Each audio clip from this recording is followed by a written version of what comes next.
धन्यवाद मंच संचालक हमारे आदरणीय।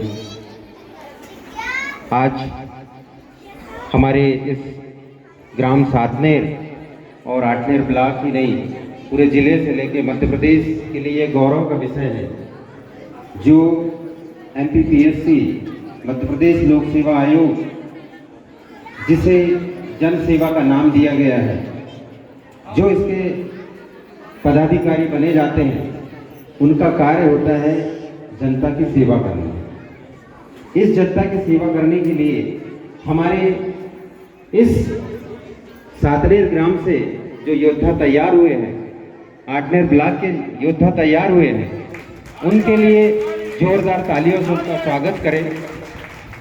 मैं यहाँ पर बैठे हमारे मंचासीन सभी सम्मानितों का भी सम्मान करता हूँ। तथागत बुद्ध के चरणों में सत नमन वंदन है। बाबा साहब अम्बेडकर को सत नमन वंदन करता हूँ। हमारे जितने भी महापुरुष हुए हैं, जिन्होंने हमें इस लायक बनाया है कि हम खुली हवा में सांस ले पा रहे हैं, तो ये उनके त्याग और परिणाम का फल है जो आज हम लोग इस देश में बहुत स्वतंत्र होकर खुले विचारों से अपनी इच्छाओं को व्यक्त कर सकते हैं। तो ऐसे देश के हमारे महान लोग हुए हैं जिन्होंने आज हमें इस मुकाम पर पहुंचाया है, लेकिन उसके पीछे उन्होंने कितनी यातनाएं झेली है ये हम नहीं बता सकते। कुछ कथन मुझे याद है बाबा साहब अम्बेडकर की, जिसमें ये कहा गया है कि आज हमारे बीच में कानून है, थाने हैं या न्यायालय है, लोकसभा है, विधानसभा है, ऐसी न्याय की जो जहां नीति निर्देश तैयार किए जाते हैं, वो इस भारत देश आजाद होने के बाद में निर्माण किया गया है। लेकिन आप ये थोड़ा सोचिए, जिस समय बाबा साहब इन सब चीजों के लिए संघर्ष कर रहे थे, उस समय कोई थाने भी नहीं हुआ करते थे, वहां कोई कानून नहीं हुआ करता था। वो अपनी पीड़ा को बताने के लिए भी कोई कानून का सहारा नहीं ले सकते थे। वो अपने दर्द को छुपाने के लिए किसी के पास शिकायत भी नहीं कर सकते थे। उस समय कोई कानून नहीं बना था, लेकिन उन्होंने इतने संघर्षों के बाद हमारे इस देश को जो संविधान दिया है, उस संविधान के बाद कानून बनते चले गए, अध्यादेश बनते चले गए, और उन अध्यादेशों के आधार पर आज हम लोग अगर जीवंत है तो ये हमारे लिए अमृत जैसा है। लोग सोचते हैं कि शायद ये संविधान जो है वो सिर्फ बाबा साहब ने बनाया है, जबकि ये जीवन हमको संविधान ने दिया है, वो जीवन हम जी रहे हैं, और सिर्फ उन एक बाबा साहब अम्बेडकर की देन है। उसके साथ में और भी ऐसे महापुरुष रहे हैं, लेकिन जो सबसे बड़ा योगदान उन बाबा साहब का रहा है, तो आज हम लोग उनको शायद भूल रहे हैं। आज भी हमारे बीच में असमानता आ रही है।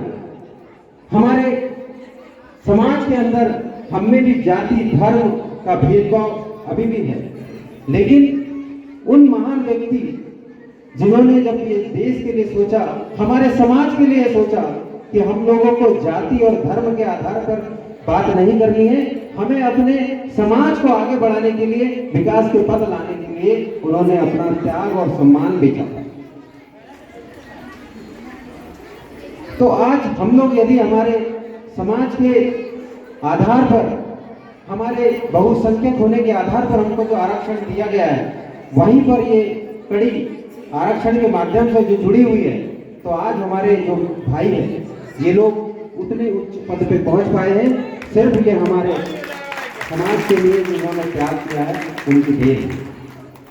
मैं यहाँ सभी हमारे बैठे बड़े सम्मानित बुद्धिजीवी, हमारे बीच बहनें बैठी हैं, मातृशक्तियाँ हैं, और बहुत सारे सम्मानित सामाजिक कार्यकर्ता भी होंगे, कुछ राजनीतिक रूप से भी जुड़े होंगे, परंतु क्या आज हम लोग सचमुच उन बाबा साहब के या जो महान पुरुषों के आदर्शों पे चल रहे हैं, ये सोचने का विषय है। क्योंकि मैं खुद उस पीड़ित समाज से रहा हूं। हमारे भी आजापुर का राजा रजवाड़े में रहे हैं, लेकिन ऐसा क्या हुआ कि आज हम लोगों को ऐसे दिन देखने पड़ रहे हैं कि कभी भी हमारे बहू बेटियों के साथ में अत्याचार हो रहा है, उनके साथ शोषण हो रहा है। तो आज इनकी लड़ाई के लिए हम सबको आगे आना पड़ेगा। मैं जब चाहे बाबा साहब का परिनिर्वाण दिवस हो या बिरसा मुंडा का महान क्रांतिकारी दिवस हो, ऐसे समग्र हम लोगों के बीच में जब हम मंच पे पहुंचते हैं तो सब लोगों को ये बात कहते हैं कि जब आपके ऊपर अत्याचार होंगे या आप लोगों के साथ कोई शोषण हो रहा होगा तो हम आप लोगों के लिए लड़ाई लड़ने के लिए तैयार हैं। क्योंकि शिक्षा लेकर अधिकारी और कर्मचारी तो ये कह देता है कि मेरी नौकरी पर सरकार जो है वो चाबुक चला सकती है।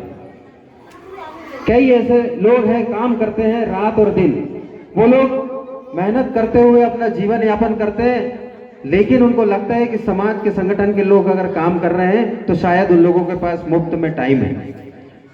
घर में भी हमको कई बार पीड़ा सहनी पड़ती है। हम लोगों के घर में भी माता पिता कहते हैं कि अरे समाज कहाँ सुधरने वाला है, आप लोग क्यों उसके पीछे पड़े हुए। लेकिन हम भी उनको ये बात कहना चाहते हैं, कई अंतरात्मा से माता पिता की बात अलग हो जाती है, उनको समझाना मुश्किल है क्योंकि उन्होंने हमें जीवन दिया है, परंतु फिर भी हम अंतरात्मा से ये कहते हैं कि आज यदि हम लोग भी अगर बात कर रहे हैं, हमने अगर नौकरी की है, हम समाज के बीच में अगर जी रहे हैं तो वो सिर्फ और सिर्फ बाबा साहब के त्याग की वजह से जी रहे हैं। क्योंकि उनकी बच्चियों को उन्होंने त्याग कर दिया, उन्होंने अपना जीवन समर्पण कर दिया, उनके बच्चों की मृत्यु हो गई, उसके बाद भी उन्होंने समाज के लिए अपना एक एक खून का कतरा कतरा तक दे दिया। तो हमारे मन में वो जुनून घर घर में पैदा होना चाहिए। मेरे एक बहुत अच्छे बुद्धिजीवी थे, उन्होंने कहा कि चाहे वो बाबा साहब अम्बेडकर की बात हो, चाहे बिरसा मुंडा की बात हो, एपीजे अब्दुल कलाम की बात हो या स्वामी विवेकानंद की बात हो, ऐसे बहुत सारे अच्छे अच्छे महापुरुष हुए। ये लोग साधारण लोग नहीं थे, ये देवदूत थे। तो इन लोगों की फोटो आपके घर में होनी चाहिए। तब से मैं उनको अंगीकार करके अपने घर में इन सभी महापुरुषों की फोटो लगाता हूं, ताकि आने वाले बच्चे उनकी फोटो को देख के ये सवाल करें आपसे कि ये कौन है। जब उनके बचपन में ये सवाल कौन लगेगा तो निश्चित रूप से हर घर घर में बाबा साहब और बिरसा मुंडा पैदा होंगे। धन्यवाद। मेरी शुभकामनाएं, सॉरी मैं भूल नहीं पाया क्योंकि मेरे मन में समाज के प्रति सबसे ज्यादा दर्द है, इसीलिए शायद मैं अपनी नौकरी से त्याग करके भी आके समाज के बीच में हूँ। सौभाग्य से उसमें बड़े भाई का योगदान रहा, उन्होंने मुझे प्रेरित किया समाज की सेवा करने के लिए त्याग करें, खुद भी वो सहयोग करते हैं। मेरा बहुत बहुत शुभकामनाएं मैं दोनों भाइयों को देना चाहता हूँ। और मेरे दिल की बात छीन ली कि आज प्रफुल्ल लावा जी को भी लेकर आए, क्योंकि वो मेरे गांव के बहुत करीब आष्टी ग्राम के रहने वाले हैं। मुझे तब भी बहुत गौरव हुआ था और मैं इसके लिए प्रोग्राम मंच आयोजित करने का मेरा प्लान था अटनेर में, लेकिन सहयोगवश नरेश लाहवी जी, उनके जो भाई है, उनसे प्रॉपर कोऑर्डिनेट नहीं हुआ। तो मेरी बहुत सारी शुभकामनाएं। और शिक्षा की वजह से अगर वो आज बने हैं और सहायक संचालक भी बने शिक्षा विभाग में, तो मेरी पूरी आशा और उम्मीद है कि वो जाकर वो जिस भी क्षेत्र में उनकी नौकरी होगी, वहाँ के बच्चों के लिए वो जितनी अच्छी व्यवस्था, भ्रष्टाचार मुक्त और न्याय प्रिय वो दे। मैं ऐसा चाहता हूँ कि वो क्या बात है कुंबड़े जी। समारोह करना एक बहाना था, समारोह करना तो ये बहाना था। आप जैसे क्रांतिकारियों, सोच रखने वालों को यहाँ सुनना था, कार्यक्रम तो एक बहाना था। आवाज लगाओ, समाज इकट्ठा हो गया। अब मैं बात कर रहा हूं, अगली कड़ी में आएगी